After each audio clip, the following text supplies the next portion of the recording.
Assalamualaikum warahmatullahi wabarakatuh. Untuk channel Rudy Tanjung TV, maju terus dan selalu memberikan channel atau pemberitaan atau konten-konten yang edukatif dan membangun negara kita tercinta Indonesia. Salam underscore dari apa? Assalamualaikum. Buat saudara-saudaraku, brother sister, jangan lupa saksikan channel Rudy Tanjung TV yang dalamnya ada manfaat. Ketua umum diwawancarain, lawyer diwawancarain, semua kita petik hikmahnya dan semoga mereka semua diwawancarain amanah dalam jabatan. Jangan lupa like, share, comment, dan subscribe. Alright? Assalamualaikum.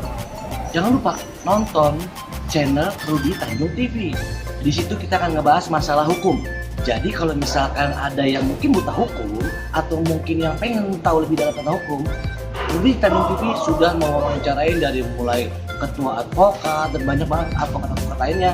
Dan kalau mau bertanya tentang hukum, komen di situ, ya.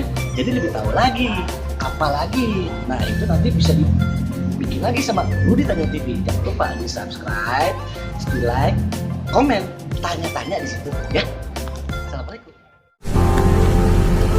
Halo, assalamualaikum. Saya Bibi Tranisa.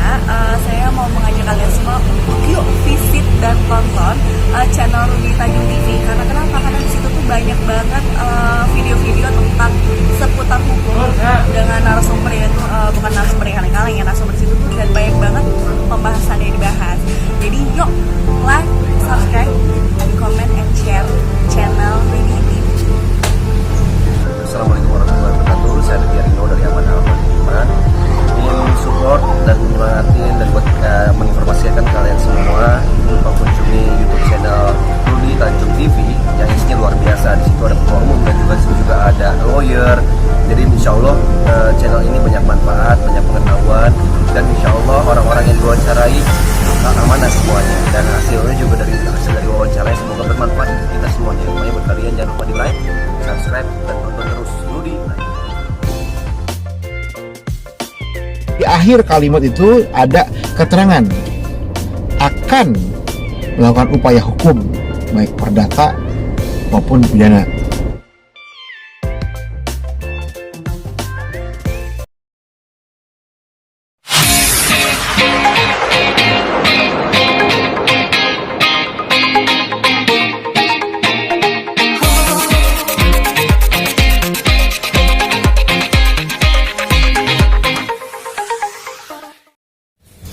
Assalamualaikum warahmatullahi wabarakatuh. Datang lagi di channel Rudy Tanjung TV. Hari ini saya mendatangi seorang pengacara yang dia selalu ada di TV dan dia sering menangani kasus dari kalangan artis, pejabat, pengusaha, dan lain-lain. Beliau bernama Ferdian Sutanto SH.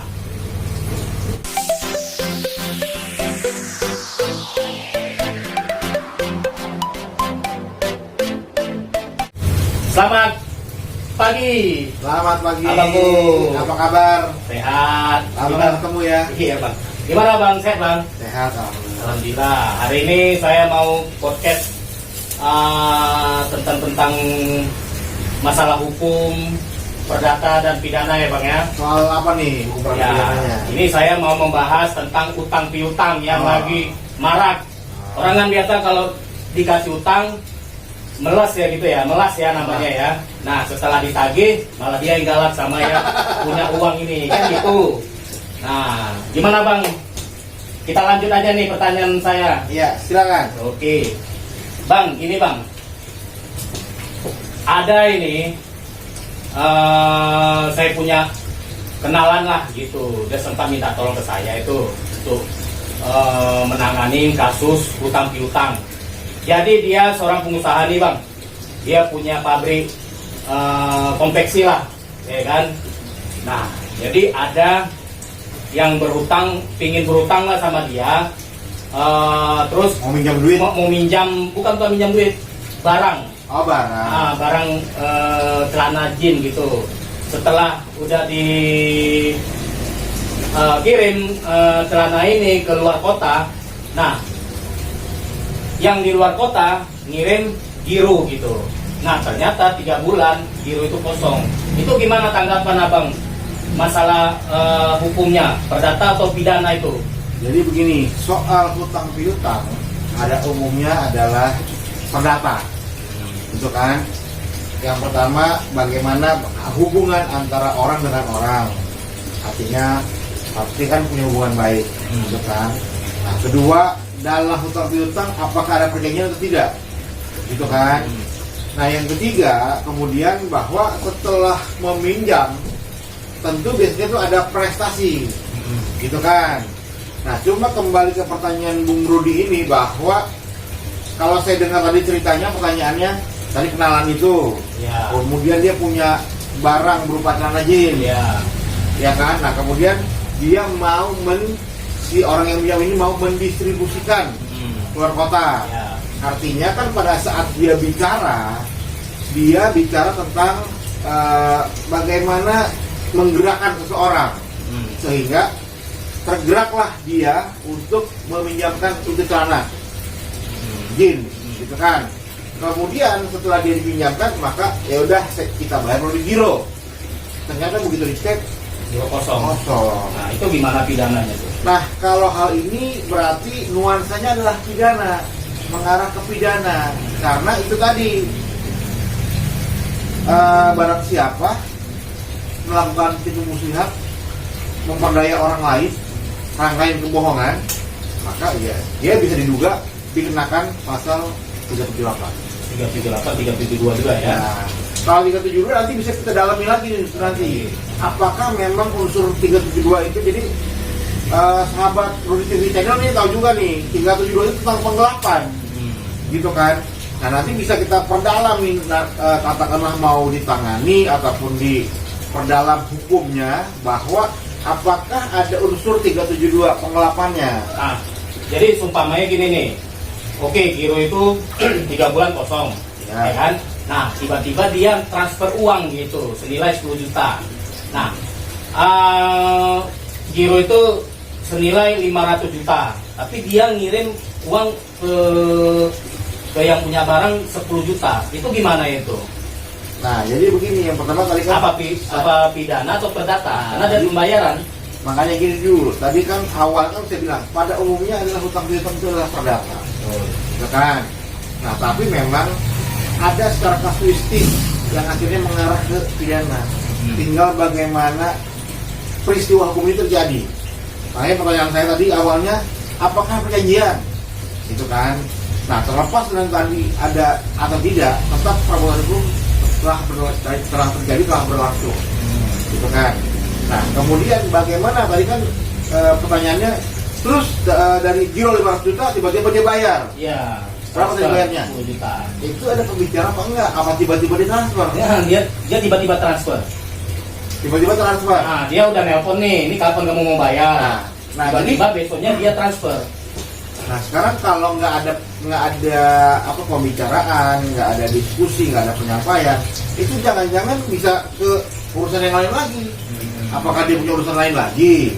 Ya, sementara ini saya berasumsi bahwa bisa saja dia punya urusan lain lagi, dia bayar dulu 10 juta. Katakanlah begitu. Nah, makanya kita pertegas dulu supaya sahabat Rudi TV Channel ini paham, iya kan? Itu yang 10 juta uang untuk urusan tadi tentang celana jeans itu atau di luar, gitu. Kalau di luar ya berarti nggak bisa. Nah, tetapi kalau memang dia sudah ada, ya udah Pak, saya uang 5 juta belum ada, saya transfer dulu. Oh ya udah, supaya itu bisa dibuktikan uangnya, berarti kan itulah namanya prestasi. Biarpun dia nggak ngasih tahu dulu ya. Nah, makanya ini kan jadi penting ketika ada percakapan atau enggak sebelum. Belum. Jadi dia cuman kan kontak nih. Nah, sekarang pendapat saya ya kita dalami dulu, itu 10 juta tuh untuk uang yang itu atau yang lain. Gitu. Ini jadi lain lagi nih buktinya nih. Jadi dia tahu nih kalau umpamanya dia nggak bayar, takutnya dipidana nih. Nah, cepat-cepatlah dia transfer uang 10 juta itu. Bahwasanya dia udah nyicil gitu. Nah, jadi itu bisa ya kita ini ya ke pidana pidana perdata atau apa ini? Nah, yang pertama yang jelas bahwa setelah dia, kalau dia berkomunikasi, saya mau bayar, atau biasanya kalau transfer itu kan ada keterangan bayarnya apa, penggunaan uang untuk apa? Baik untuk slip store di Ya, bank betul. ataupun di HP yang mobile banking. Betul. Itu kan. Ya. Kalau dia itu ada kata-kata itu, berarti itulah kewajiban atau prestasi daripada si orang yang pinjam apa tadi? Kanajin. Jadi Itu. ngutang lagi, pengutang Ya. lagi. Kemudian ini menarik juga memang antara pidana dan perdatanya. Bisa juga ketika memang dia lebih dari satu orang itu bisa di PKPU. Iya. Ada lagi nanti. Nah, oke. Nah, seumpamanya ini, ya kan, kasus ini ke ranah hukum, tiba-tiba diproses nih. Ya Apa kan? dulu nih, gugatan atau laporan? Laporan karena merasa dia ditipu, ya kan? Kita lanjut ya. Dan itu diproses, ternyata ada unsur pidananya gitu. Kenalah dia 378, ya kan? Nah, ditahanlah dia, ditahan. Nah, setelah dia menjalankan penahanan ini, ya kan, sekian umpamanya dia jalani 1,5 tahun, tiba-tiba dia keluar dari penjara. Kira-kira itu uang dia bisa ditagih lagi nggak itu? Jadi begini, pada saat orang melapor, itu orang punya hak hukum yang diberikan oleh konstitusi negara kita untuk melaporkan seseorang tentang sebuah peristiwa hukum, dalam hal ini adalah pidana. Gitu kan? Pada saat lapor pidana ini terbukti, baik itu nanti proses penyelidikan, apakah penyidikan dan terus penangkapan dan sebagainya, bahwa jelas berarti ada sebuah tindak pidana yang tadinya oleh dugaan tindak pidana tapi terbukti setelah terang. Ya. Jika dia terbukti melakukan tindak pidana, Kenapa dia tahun 1 kenalah, tahun? divonis lah dia, Divonis. berapalah entah hukumannya gitu Ya. kan. Setelah dia dihukum, sudah pidananya ini kan paksa badan, Betul. oke? Betul. Nah, namun secara perdata tidak hilang bahwa hutang yang terhutang, bukan berarti dia di situ jadi selesai. Tapi yang dilaporin kelakuannya aja ya kan. Kelakuannya aja, kewajiban dia tetap punya hutang ya tetap ada. Bayar gitu. Nah, tinggal mau upaya hukum lagi enggak? Berarti kan bisa aja minta nagih lagi, nggak bisa? Enggak. Bukan lagi bisa itu ya? Bisa dong. Bukan penjara dong. Ya bukan, kalau bukan itu bukan penjara. Ini tentang pembayaran. Nah, kalau perhatian kan hukum privat. Oh gitu. Orang per orang. Kalau pidana itu negara mewakili itu melalui kepolisian, penuntut umum untuk melakukan proses penuntutan terhadap orang yang dinyatakan bersalah atau disangkakan bersalah. Gitu. Kemudian kalau perdata head to head. Gitu. Nah, ini ada lagi nih. Dia main arisan ini, Bang. Nah, Jadi dia ngambil 2 di arisan ini. Oke, 2 nomor lah. Ngambil yang terakhir. Karena dua peserta, dua peserta dua lah. pesertaan gitu ya. Dia kan ada sekitar 13 orang. Nah, dia ngambil di angka 12 sama 13 gitu. Terakhir aja lah. Ini asal orang atau gimana? Per orang ini. Per orang. Arisan. Oke, biasa. Seperti zaman dulu gitu. Ya, orang yang ini kena katanya dia kenal lah. Berteman gitu. konvensional lah ya. Ya. Nah, jadi setelah dia narik gitu, tapi nggak dikasih duit itu. Yang pertama itu. Nah, yang kedua di bulan depan narik lagi, tapi nggak dikasih uang itu. Itu gimana, Bang? Jadi begini, Bung Rudi. Setelah apa namanya ya? Pada saat orang siapa dulu nih yang datang? Apakah orang yang mengajak arisan atau si teman Bang Rudi ini yang datang? Orang yang ngajak arisan ini yang datang. Yang datang. Ya, dia ada sepasang nih, Bang. Karena ini menentukan nih nanti, menentukan. Jadi ada sepasang nih, Bang. Tadinya yang megang arisan ini kan si ceweknya, ya kan, si ceweknya. Nah, pas si yang minta tolong ke saya nih, dia cerita lah kan gitu. Nah, yang di bulan kemarin, anggaplah bulan kemarin, ya kan, bulan kemarin dia dapatlah 1. Ternyata nggak dibayar sama si perempuan ini. Pas didatangin ke rumah si perempuan ini, dia bilang dia kasih sama cowoknya. Berarti bertanggung jawab dong si cowoknya ini kan. Nah, tiba-tiba dia adalah transfer Siapa 1 nih? juta Ceweknya atau cowoknya? si cowoknya. Mungkin dia nelpon si cowok ini, dia transferan, mungkin ditransfer lah. Sisalah pokoknya dia transfer 1.400.000. Harusnya dapat berapa tuh arisan? Arisan tuh 1 bulan 5 juta. Dapatnya? Dapatnya Setornya berapa? baru dicicil 1.400.000. Bukan, si teman Bang Rudi ini kan setor arisan. Kita kan main peserta arisan. Kemudian setor. Nah itu setornya berapa? Pokoknya dia sekali dapat 5 juta. Nah baru dibayar 1 juta. Baru bayar 1.400.000. Itu bulan kemarin. Nah bulan ini dia dapat lagi. Nah dapat lagi, nggak dibayar sama sekali. Itu gimana itu? Nah yang jelas makanya tadi kan saya tanya bahwa bagaimana pertamanya ini, apakah teman Bung Rudi yang datang menghampiri si bandar arisan, katakanlah kalau ini sekarang bandar gitu kan, atau si orang bandar ini yang datang ke teman Bung Rudi gitu kan, itu menjadi lain. Nah kalau dia didatangi berarti kan bagaimana dia diyakinkan, digunakan gitu kan.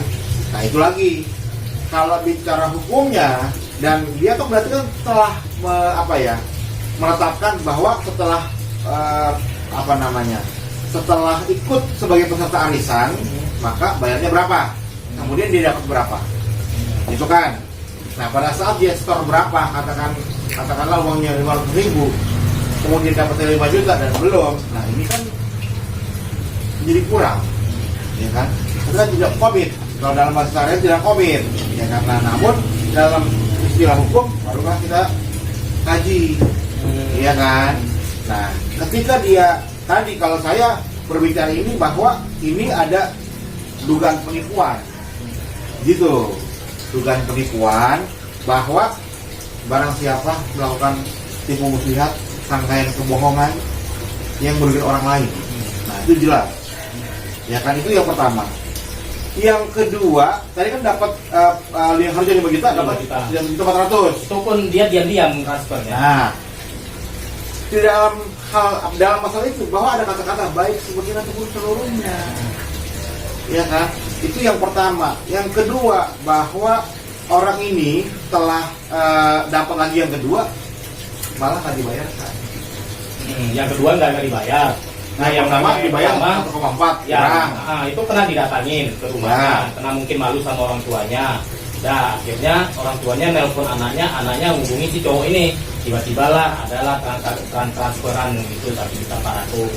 Nah berarti sisanya berapa itu ya kan, 36 ya jatuhnya kan. Nah kelanjutannya bulan depan dia narik lagi nih, nggak dikasih lagi malah, sama sekali nggak ada. Itu kan udah jelas. Itu pidana atau perdata? Kalau menurut hemat saya itu dugaannya pidana. Pidana yang bukan ini kan? Ya. Kalau ini kan sama, makanya awalnya ini menjadi penting bahwa siapa yang datangin. Kalau dia diyakinkan kemudian nanti dikatakan dapat sekian bulan 5 juta, dia nggak kasih, itu juga bisa dengan dikuatkan. Yang kedua, yang pertama dia tidak laksanakan kewajibannya, yang kedua juga. Gitu. Jadi gimana nih kelanjutannya itu nanti si yang teman saya ini langsung melapor ke polisi atau mediasi dulu? Ya itu ingatkan dulu yang pasti, ingatkan bahwa dia punya kewajiban, gitu kan. Baik itu bisa datang bermusyawarah ataupun katakanlah somasi. Somasi ya. Nah kalau dia diingatkan dia mengabaikan, ya bisa itu ya. Iya. Nah ada lagi nih. Jadi dia pedagang juga. Awalnya dia bagus lah jual beli. Oh, Bang Rudi temennya banyak juga ya. Banyak. Gitu. Nah banyak yang laporan ke saya. Konsultasi, nanya masalah utang piutang. Nah jadi dia nih kan menagih utang ke salah satu daerah, ya kan, di daerah Sumatera. Nah, utangnya itu ada senilai 380 juta. Terus, nah sampai di sana dia itu agak diremehkan lagi tuh. Siapanya nih? Yang punya klien inilah, yang punya hak nih. Utang. Yang punya utang ini, yang meminjamkan uang. Yang meminjamkan uang nih. Nah tiba-tiba di sana di backup lah sama seorang oknum. Itu gimana itu? Oknumnya apa nih? Oknum. Seorang oknum. Ya. Nah sekarang kan kewajibannya kan nggak bisa. Memang dia punya hutang. Gitu Nah, kan? oknum ini anaknya yang punya utang gitu. Iya. Sekarang kalau memang dia itu ternyata di backup oleh seorang oknum, ya kan kewajiban dia tetap melekat. Bukan berarti di backup jadi nggak punya hutang, jadi hapus. Nggak ada secara hukum. Kalau hutang hapus hutang di backup oleh oknum nggak ada tuh ceritanya Boleh begitu. ya, gitu. Kalau memang dia mau backup waktu transaksi ada nggak dia kan gitu. Bukan soal itu juga, ini soal tanggung jawab. Soal tanggung jawab hukum. Sekarang jadi persoalan hukum kalau dia nggak membayar, gitu kan? Nah, soal nanti dia di backup siapa? Nggak ada dalam hukum. Jika orang punya hutang di backup oknum, hilang hutangnya nggak ada. Oke. Nah, yang menonton ini semoga paham ya. Jadi masalah utang piutang itu ada pidananya dan ada perdatanya. Jadi kalau mau komen nanti di bawah ya. Nah, nanti akan dibalas dengan abang kita ini, seorang pengacara. Jangan lupa, kita juga punya channel Bang. Kongko Hukum. Oh iya, abang kita ini punya channel Kongko Hukum di YouTube. Boleh ditonton, siap ditonton, di like, di subscribe. Terus boleh tuh ditanya itu di komen itu. Tentang hukum apa aja. Boleh dijawab sama abang kita. boleh mengkritik, boleh like dan subscribe. Iya. Dan kalau memang mau komentar, silakan berkomentar. Betul. Nah, terus kemudian tadi yang ditanyakan oleh Bung Rudi bahwa hutang piutang pada umumnya adalah perdata. Tapi secara kasuistis, kalau memang ada unsur pidananya, tentu juga bisa masuk dalam ranah hukum pidana. Tergantung bagaimana hukumnya itu, bagaimana perbuatan hukum pada saat hutang piutang terjadi. Iya. Oke Bang, terima kasih nih Bang, bincang-bincang kita Bang. Singkat, padat, bermanfaat, dan videonya yang nonton ini diresap ya. Semoga dapat supaya apa namanya Bang, memahami lah video ini, dan yang nggak ngerti hukum jadi mengerti hukum Bang ya. Itu Bang, saya minta tolong ini sama penonton like, subscribe, komen, dan loncengnya. Silakan Bang. Jangan lupa tonton Rudi TV Tanjung channel, TV. Rudi Tanjung TV channel. Jangan lupa like, comment, share, and subscribe, dan nyalakan lonceng notifikasi untuk setiap update video berikutnya. Makasih. Oke, mantap. Oke. Bang, terima kasih banyak Bang. Oke, ya. Waktunya sekali lagi para masyarakat Indonesia menonton channel Rudi Tanjung TV ini kalau bisa sampai habis, jangan setengah-setengah. Biar tidak gagal paham. Iya, biar tidak gagal paham. Oke, jangan lupa di like, subscribe, di komen, dan loncengnya ditekan. Oke semuanya, terima kasih. Assalamualaikum warahmatullahi wabarakatuh. Oke. Oke guys, terima kasih. Jangan lupa like, subscribe, and share apabila video Kongko Hukum ini berguna untuk soal Kongko Hukum. Dan apabila ingin komentar, silahkan komentar di kolom di bawah ini.